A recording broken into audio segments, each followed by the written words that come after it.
I wish we had a concrete plan to make sure AI ends up being good for humanity. Worry not, sock puppet framing device. Your conveniently specific wish has been granted. Wait, no, I wish to be a real boy! A group of top scientists, faith leaders, child safety experts, labor union representatives, human rights activists, liberals, and conservatives from around the world have come together to create the Pro-Human AI Declaration. It's a list of 33 principles for how to make sure that AI technology ends up being good for humanity. I think this declaration is fantastic. It's important that we have concrete demands for what AI regulation should look like. It's not enough to just point out problems with the AI industry and demand change. We have to be specific about what changes we want. It's also helpful that this is a compromise document co-written by people from many different political backgrounds, not just AI safety nerds like myself. Because I think this declaration is genuinely important, I'd like to share these principles with you alongside some commentary from me. If I'm on screen, you're hearing my opinions. If I'm not on screen, you're hearing the declaration itself as written. Keep in mind that my thoughts about a particular principle might be different from what the authors intended. Also, quick conflict of interest alert. The Future of Life Institute, which co-hosted the convention where this declaration was written, provides financial support to Siliconversations. However, as usual, they did not get to see the script for this video or the video itself before it was released, and all the opinions I express are my own. Cool? Cool. Principle number 1. Human control is non-negotiable. Humanity must remain in control. Humans should choose how and whether to delegate decisions to AI systems. Great first rule, 10 out of 10. If we ever get to the point where AIs are in charge and making important decisions outside of human control, then we are already in a dystopia and quite possibly doomed as a species. Number 2, meaningful human control. Humans should have the authority and capacity to understand, guide, proscribe, and override AI systems. If an AI offers you a choice between option A and option B, and you don't know what either option actually does, that's not really you making a decision. We have to understand what AIs are doing in order to meaningfully control them. We don't want to end up like Michael Reeves' goldfish, technically choosing which stocks to invest in, but really just being toyed with by a chaotic eldritch horror far beyond our comprehension. Number 3, no superintelligence race. Development of superintelligence should be prohibited until there is broad scientific consensus that it can be done safely and controllably, and there is strong public buy-in. This is pretty much the same language as the statement on superintelligence from 2025. Several companies have announced their intention to develop AI systems that are vastly more intelligent than any human being. This is clearly stupid and dangerous, and we should make them stop. If building superintelligence is possible, it shouldn't be allowed until we know that it's safe. And if it's not possible, then banning it doesn't have any negative consequences. Like, who cares if we ban an impossible thing? Number 4, off switch. Powerful AI systems must have mechanisms that allow human operators to promptly shut them down. Excellent rule, obviously good, no notes. 5. No reckless architectures. AI systems must not be designed so that they can self-replicate, autonomously self-improve, resist shutdown, or control weapons of mass destruction.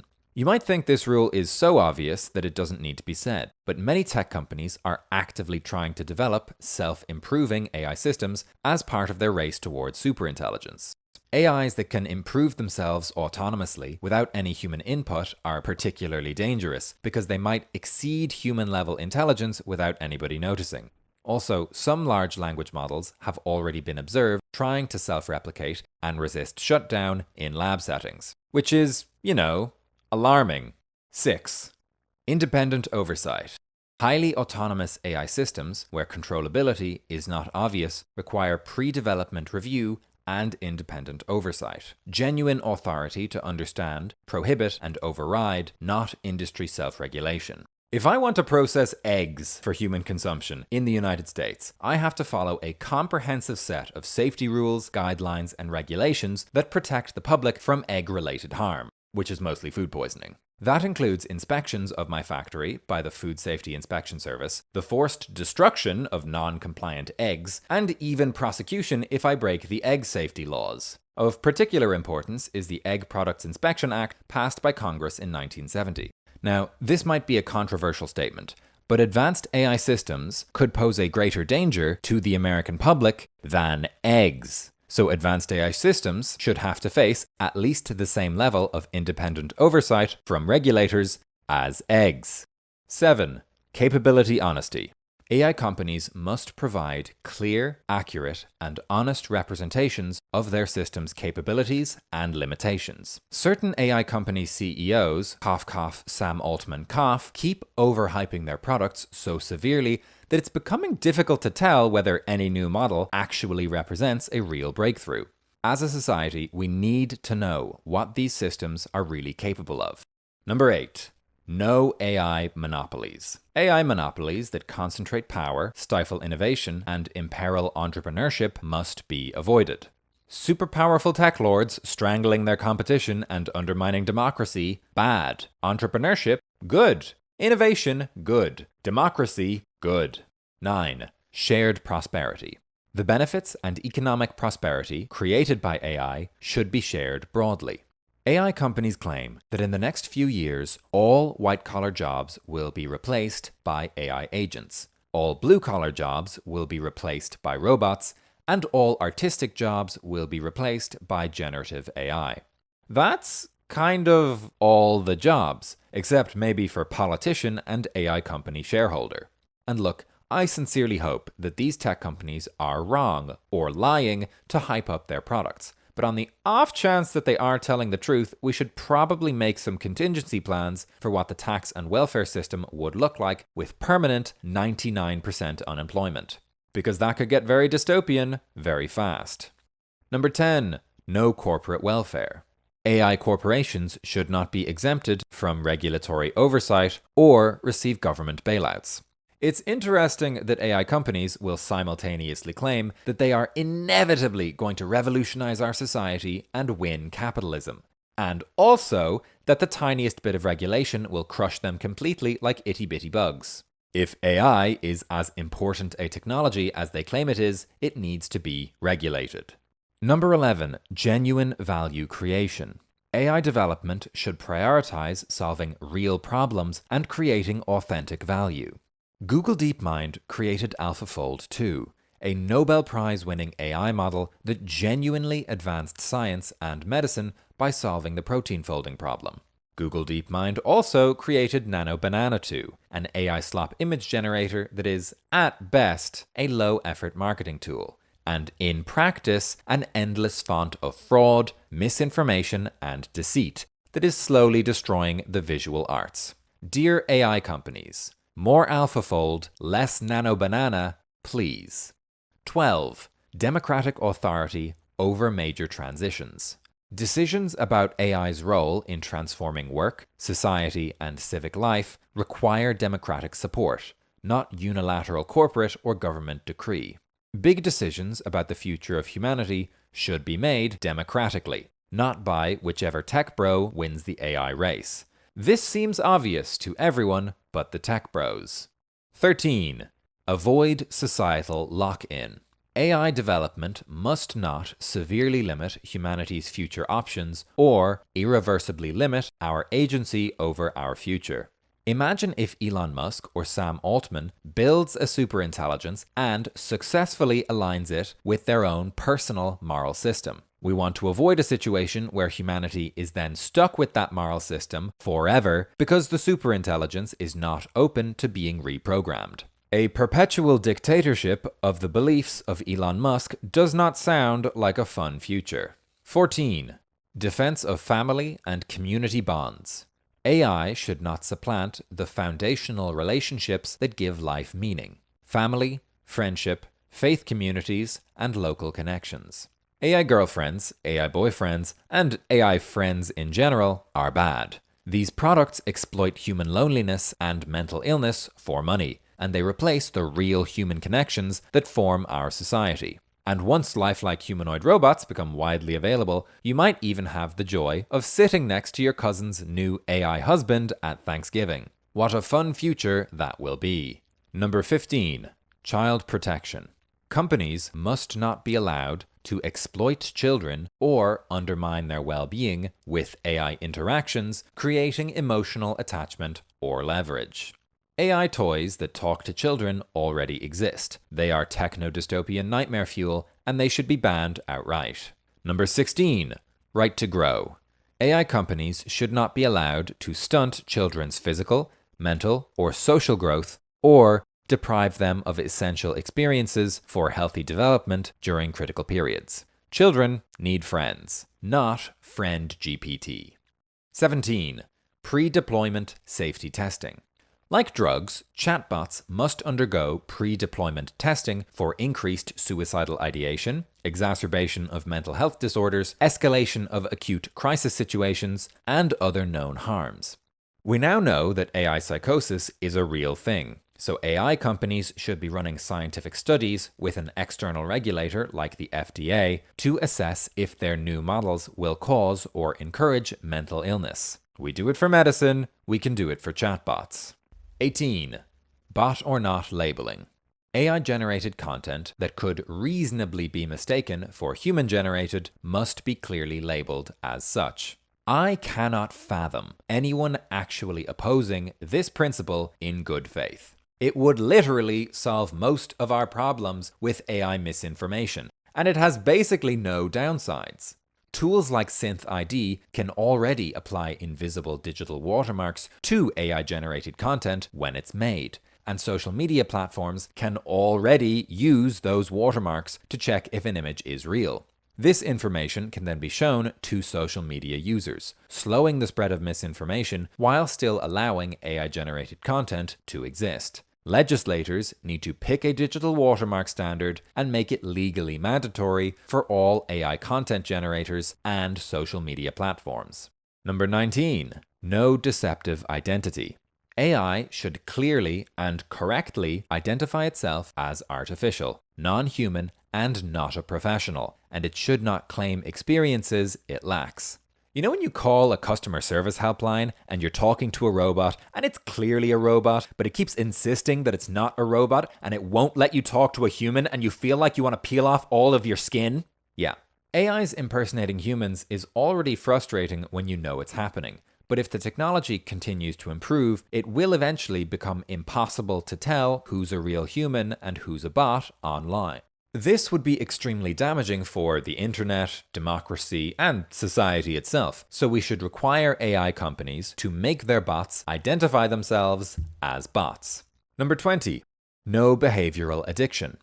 AIs should not cause addiction or compulsive use through manipulation, sycophantic validation, or attachment formation. Social media platforms and video games are often designed to be addictive, to maximize the amount of time you spend using those products. AI chatbots have the potential to make this problem much worse by intentionally manipulating you and pretending to be your digital friend. This would be very profitable for AI companies, so we'll probably need to make it completely illegal to stop it from happening. 21. No AI personhood. AI systems must not be granted legal personhood, and AI systems should not be designed such that they deserve personhood. I 1000% agree that AI systems are not people, and that the law should never consider them to be people. If AIs could sue, or vote, or exercise the legal right to self-defense, that's it. That's game over. Good night, Homo sapiens. We had a good run. I disagree with the phrasing AI systems should not be designed such that they deserve personhood, because I personally believe that only humans can have moral personhood. I don't think an AI, no matter how advanced, could possibly be a moral person under any circumstances. I know a lot of people in the AI safety community disagree with me on that, but unfortunately we don't have time to open this philosophical can of worms today. Anyway, I still agree with the spirit of this principle, even if I don't like the particular phrasing. Compromise documents, am I right? Number 22. Trustworthiness. AIs must be transparent, accountable, reliable, and free from perverse private or authoritarian interests. This one's a broadly good rule for any consumer product. I don't want my toaster having perverse authoritarian interests either. Number 23. Liberty. AI must not curtail individual liberty, freedom of speech, religious practice, or association. As an entirely hypothetical example, creating AI-powered systems to track your political opponents and suppress protests would be big dystopia bad. Not that any democratic country would ever do that. 24. Data rights and privacy. People should have power over their personal data, with rights to access, correct, and delete it from active systems, AI training sets, and derived inferences. So, I obviously agree with data privacy rights, but I have to point out that you can't delete a particular person's data from an AI model after it's been trained. Certainly not for large language models. Your information isn't being stored inside an accessible database, it's smeared across the weights and biases of a neural network. To delete one person's data from a large language model, all you could do is retrain the model from scratch, which can cost literally billions of dollars. In practice, this principle would mean that AI companies can't train their models on personal data at all. Which, might be good, but if you mean that, say that. Number 25. Psychological privacy. AI should not be allowed to exploit data about the mental or emotional states of users. The burning money pit that is OpenAI recently announced that advertisements will soon be integrated into ChatGPT. At the same time, millions of people use ChatGPT as a free form of therapy. It would be extremely bad if ChatGPT were to exploit its users' insecurities and mental illnesses to make its advertising more effective. Not that they would ever do that. Number 26. Avoiding enfeeblement. AI systems should be designed to empower rather than enfeeble their users. I think this principle is too vague. Are they talking about people getting worse at creative writing and independent thinking as they rely more on AI? Or the threat that AI-powered cheating in colleges will lead to underqualified doctors and engineers hurting people by accident? 4 out of 10, needs revision, be more specific. Number 27, no liability shield. AI must not be able to act as a liability shield, preventing those deploying it from being legally responsible for their actions. Great rule, no notes. 28. Developer liability. Developers and deployers bear legal liability for defects, misrepresentation of capabilities, and inadequate safety controls, with statutes of limitation that account for harms emerging over time. Sounds like solid consumer protection law to me. 29. Personal liability. There should be criminal penalties for executives responsible for prohibited, child-targeted systems or ones causing catastrophic harm. Basically, if AI company do big crime, CEO do jail time. 30. Independent safety standards. AI development shall be governed by independent safety standards and rigorous oversight. Food, power, medicine, aviation, and basically every industry where people get hurt if something goes wrong have legal safety standards and regulatory oversight. It's baffling to me that the AI industry thinks they should be exempt from this, while simultaneously claiming that their products will upend society and might destroy the world. 31. No regulatory capture. AI companies must not be allowed undue influence over rules that govern them. Again, this rule applies to every industry. Why should AI be the exception? 32. Failure transparency. If an AI system causes harm, it should be possible to ascertain why as well as who is responsible. It's not good enough for AI companies to say, I don't know, neural networks are a black box. We'll never know why it did that. They need to do some mechanistic interpretability research and figure it out, or design their bots differently. And finally, number 33, AI loyalty. AI systems performing functions in professions with fiduciary duties, such as health, finance, law, or therapy, must fulfill all of those duties, including mandated reporting, duty of care, conflict of interest disclosure, and informed consent. If AI chatbots are going to continue replacing doctors, lawyers, therapists, and financial advisors, they need to have the same legal obligations to protect their clients as those human professionals do. And that's it. We've covered all 33 principles of the Pro-Human AI Declaration. There's a few in there that I personally would have phrased differently, but overall, I think it's a great document. A national survey asked over 1,000 likely voters in America what they thought of each principle. There were roughly equal numbers of Trump and Harris voters in the sample, and they overwhelmingly backed every single principle. Which is cool. There's massive bipartisan support for AI regulation in America and around the world, and these principles could form the basis for broadly popular AI legislation. If you're worried about AI and its impact on the future, I hope this video helps you to worry a little less. We have a plan. If you want the YouTube algorithm to show this video to more people, you can like, comment, and subscribe. This was my longest video ever, so thanks very much for watching all the way to the end. If you're somehow still not bored of me, you can click here to watch one of my other videos. Thank you to Maris Tockler for illustrating this video, and thank you to my backers on Patreon, especially those in the big Sentient Hat tier, for supporting the channel. I'm Siliconversations. Thanks for watching. See you all next time. Bye for now.